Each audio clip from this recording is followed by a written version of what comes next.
کچھ غلطیاں ایسی ہوتی ہیں جو کبھی بخشی نہیں جاتی، اس لیے سوچ سمجھ کر دل توڑا کریں۔ عشق ایمان کی طرح ہوتا ہے اور ایمان ہر کسی کے اوپر لایا نہیں جاتا۔ کسی کو بھی بے وقوف نہ سمجھنا، کیونکہ کچھ ایسے لوگ ہیں جو تمہارے سامنے بے وقوف بن کر تمہیں حقیقت کے اندر آزما رہے ہوتے ہیں۔ جس شخص کو یہ پسند ہے کہ اس کا رزق بڑھا دیا جائے اور اس کی عمر بھی بڑھا دی جائے تو وہ ہمیشہ صلہ رحمی کرے۔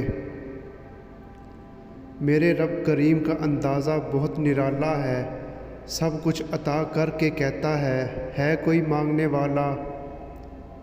تھکاوٹ ہو جانا، ہمت نہ رہنا، اس میں غلط کچھ بھی نہیں ہے۔ غلط یہ ہے کہ مایوس ہو جانا، کیونکہ مایوسی اللہ کو پسند نہیں ہے۔ جو یقین رکھتے ہیں ان کے لیے اللہ کی طرف سے دعاؤں کی قبولیت کے انعامات ہیں۔ جب غصہ آئے تو صبر کر لو، اور غلطی ہو جائے تھوڑا جھک جاؤ، زندگی آسان ہو جائے گی۔ لہجہ تلخ کبھی نہ اپناؤ۔ بزرگوں کا قول ہے کہ کلہاڑی بھول جاتی ہے مگر وقت پھر بھی یاد رہتا ہے۔ کسی چیز کا فیصلہ لینے سے پہلے 1000 بار سوچو، مگر جب فیصلہ لے لو تو واپس نہ مڑ کے دیکھو، چاہے لاکھ پریشانیاں کیوں نہ آ جائیں۔ جن لوگوں کی وجہ سے تم بے سکون ہوتے ہو وہ خود بھی تو ساری عمر سکون کو ترستے ہیں۔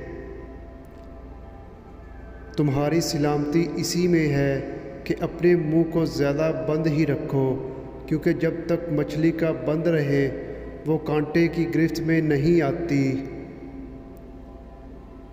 اپنی سمت کو اور سوچ کو ٹھیک رکھو، کامیابیاں تمہارے قدم چومے گی۔ دل کی تسلی کے لیے تو اتنا ہی کافی ہے کہ مالک نے کچھ اور ہی سوچا ہوگا۔ جہاں بد دعا دینے کا مقام ہو وہاں دعا دینا سیکھو، یہی اصلی انسانیت ہے۔ جو کم ظرف ہوتے ہیں وہ ظرف والوں کو ضرور آزماتے ہیں۔ دنیا کہتی ہے کہ آدمی امیر ہونا چاہیے، میں کہتا ہوں آدمی کا ضمیر ہونا چاہیے۔ کسی انسان کا دل دکھا کر تمہارے سجدے وغیرہ سب بیکار ہیں۔ تو نے سنا نہیں لفظ حقوق العباد؟ اگر چاہتے ہو کہ گھر میں فقر و مفلسی اور غریبی نہ آئے، گھر میں کسی کا نام فاطمہ رکھ دو۔